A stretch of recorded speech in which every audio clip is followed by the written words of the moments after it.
Assalamualaikum warahmatullahi wabarakatuh. Selamat pagi kepada dosen dan aspek sekalian. Kenalkan, kami dari kelompok 4,3 dari struktur P4. Pada kesempatan kali ini, saya dan tim saya akan mempresentasikan proyek tugas akhir struktur data kami yang berjudul Pengembangan Sistem Manajemen Rute Distribusi dengan Analisis Perbandingan Struktur Data. Sebelum itu, perkenalkan nama saya Kak Muhammad Armukti dengan NIM M0403241008.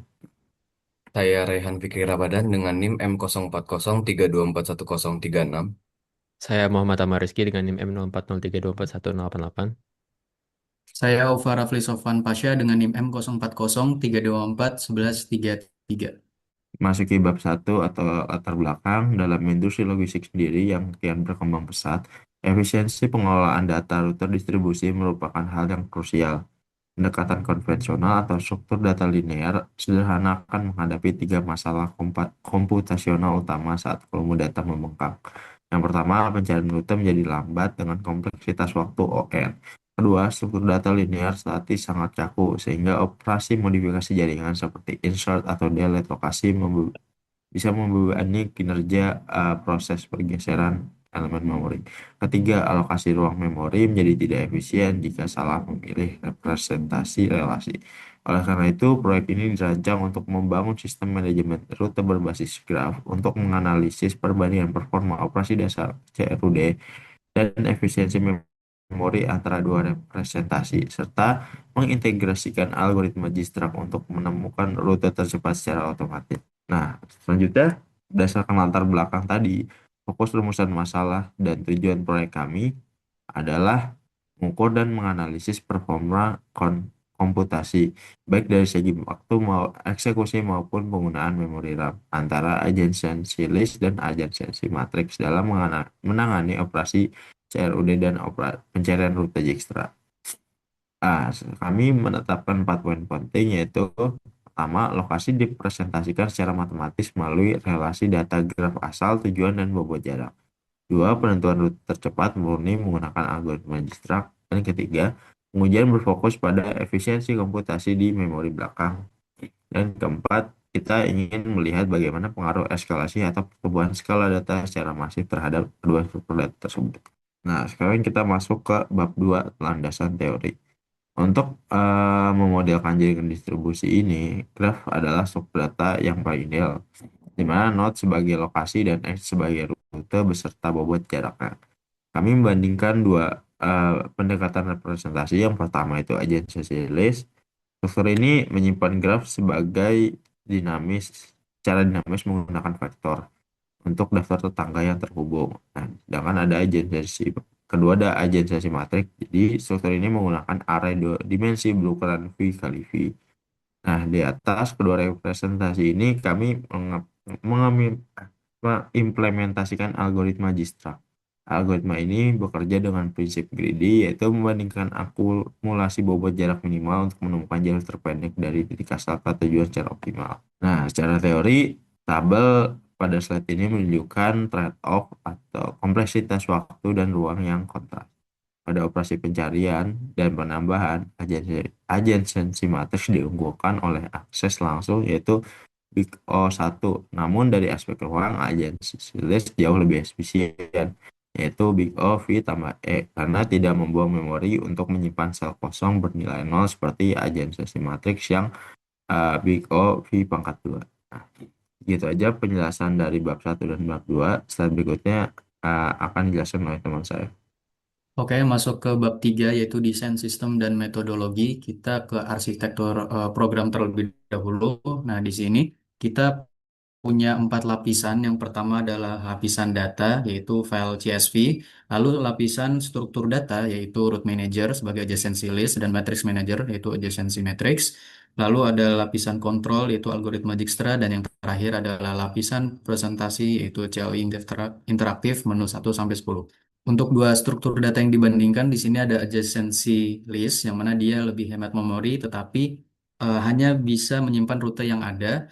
Lalu ada adjacency matrix yang mana dia aksesnya cepat, tapi dia boros memori. Lalu untuk alur Dijkstra, untuk Dijkstranya kita pakai priority queue, min, heap. Nah, untuk alur algoritma Dijkstra-nya di sini ada 3 langkah. Yang pertama itu inisialisasi jarak asal sama dengan nol. Lalu selanjutnya kita iterasi ya, ambil node terkecil hingga tujuan ditemukan. Lalu yang terakhir kita rekonstruksi jalur dari tujuan mundur ke asalnya. Ke bab 4 yaitu implementasi. Yang pertama kita akan membahas implementasi adjacency list route manager ya.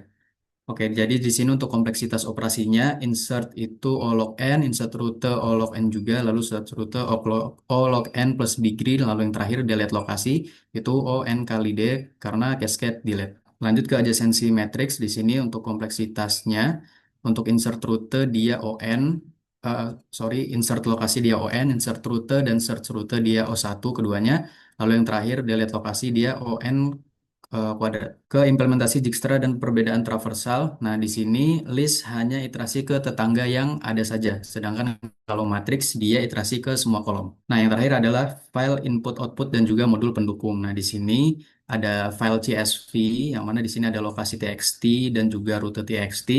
Lalu selanjutnya untuk waktu kita mengukur menggunakan Chrono, untuk memori kita mengukur menggunakan Windows API. Lalu ada juga modul lain seperti auto generate ID dan juga menu CLI 10 pilihan. Oke, untuk eksperimen dan pengujian, untuk mengukur performa secara objektif, eksperimen ini dirancang dengan membagi pengujiannya itu ke dalam 2 dimensi utama. Jadi, ada yang berdasarkan ukuran graf, scale base, dan berdasarkan kepadatan rute. V-nya, V-nya kita konstan di 100. Jadi, sini ada kecil, lokasi 10, rute 30, representasi kecamatan, sedang 50, dengan rute 150 merepresentasikan kota kecil, progres itu merepresentasikan regional dengan lokasi 100 dan rutenya itu ada 400. Besar dengan lokasi 500, rute 2000 merepresentasikan nasional atau global. Dan untuk kepadatan rute itu jadi sparsnya yang spars itu rutenya ada 150 dengan kepadatan 1,5%, normal dengan rute 500 kepadatan 5% dan dense dengan rute 3000 dan kepadatan 30%. Nah, jadi parameter yang diukur itu adalah waktu eksekusi CRUD dan Dijkstra-nya dan penggunaan memori. Dengan lingkungan pengujiannya itu Windows 11 dan compiler GCC. Lalu kita menggunakan otomatisasi Python script yaitu run benchmark PY. Nah, parameternya itu dengan parameter waktunya itu menggunakan tools Chrono High Resolution Clock dengan hitungannya itu MS di satuannya. Lalu untuk parameter memori kita menggunakan get process memory info dengan satuannya itu KB.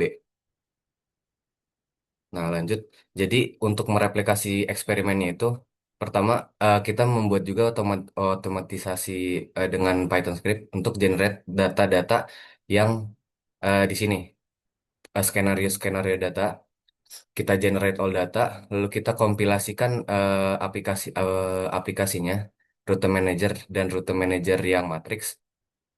Nah, lalu kita menjalankan run benchmark PY ini yang nanti dia akan membuat sebuah JSON file yang yang berisikan ini hasil dari skenario ujinya. Baik, selanjutnya adalah hasil dan analisis dari hasil eksperimen kami tadi.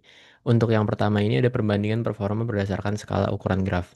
Pada searching, matriks jauh lebih cepat dari 0,57 milisecond dibandingkan dengan list yaitu 0,8 milisecond. Kemudian untuk insert dan delete, list jauh lebih cepat sampai 25 kali lebih cepat. Untuk memori, list lebih hemat 3 kali lipat dibandingkan pada skala yang besar. Kemudian ini untuk perbandingan performa berdasarkan kepadatan graf. Eh, List memiliki waktu searching yang jauh jadi lebih pelan karena semakin padat. Dan untuk matrix, waktu search stabil dan memori tetap karena tidak terpengaruh dengan kepadatan. Dan ini adalah grafik dari perbandingan waktu searching dan penghapusan rute. Dan ini adalah untuk penggunaan memori dan RAM dari kepadatan graf. Eh, Lalu rekomendasi dari kami adalah adjacency matrix untuk jaringan yang statis dan padat. Kemudian adjacency list dia stabil big O V kuadrat untuk logistik nyata yang dinamis dan jarang terjadi insert atau delete instance. Selanjutnya adalah untuk kesimpulan dan rekomendasi. Dari aspek waktu dan CRUD, adjacency list lebih unggul di insert dan delete lokasi, dan adjacency matrix lebih unggul di search rute.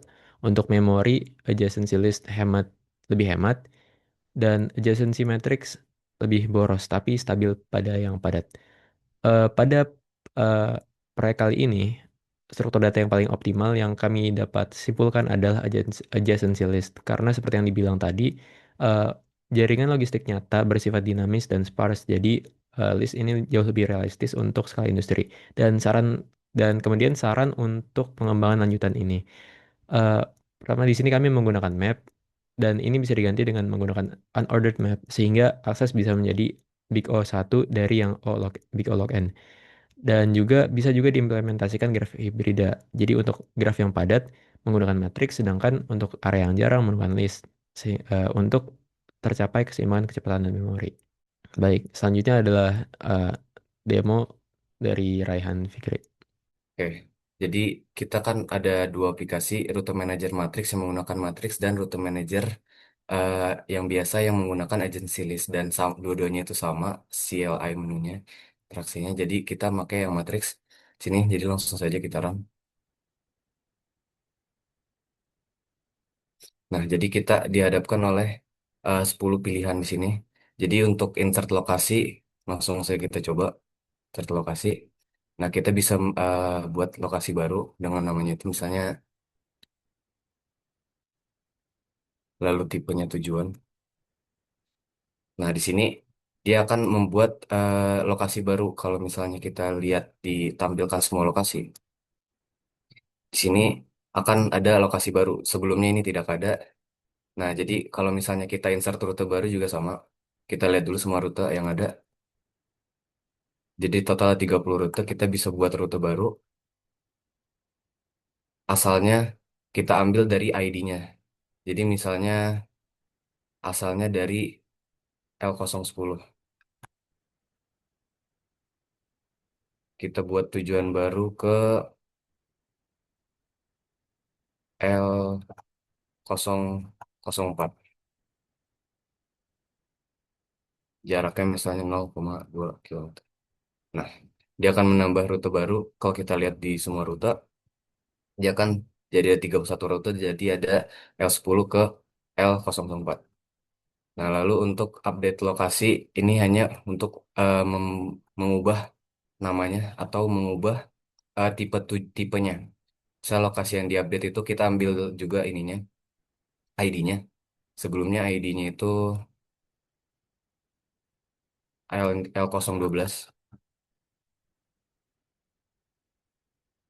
Kita ubah namanya misal jadi tipe baru. Ketika kita melihat tampilkan semua lokasi, dia akan terupdate untuk namanya. Sama untuk yang rute, lanjut saja kita ke delete lokasi. ID log, dia juga menggunakan ID. Nah, langsung kalau kita lihat di semua lokasi, dia akan terdelete. Dan kalau kita buat lagi lokasi, dia akan melanjutkan ID setelahnya. Jadi tidak di ID L012, tapi dia langsung lanjut ke L013. Lanjut untuk cari rute. Misalnya kita asalnya dari L010 dan kita tujuannya L02. Nah, di sini dia akan mencari rute terdekatnya itu. Jadi pertama dia mengambil dari jalur asalnya ke L003, ke L004, lalu ke L002. Dan ada waktu eksekusinya 0,015 ms. Lalu di sini juga ada perhitungan total jaraknya juga 0,33 km. Lalu untuk setelah kita menggunakan aplikasinya itu kita harus memilih pilihan yang 10 untuk menyimpan data perubahan-perubahan di insert, update, dan delete supaya datanya tersave. Lalu kita bisa keluar dari aplikasinya. Terima kasih sudah memperhatikan presentasi dari kelompok kami. Sekian terima kasih. Assalamualaikum warahmatullahi wabarakatuh.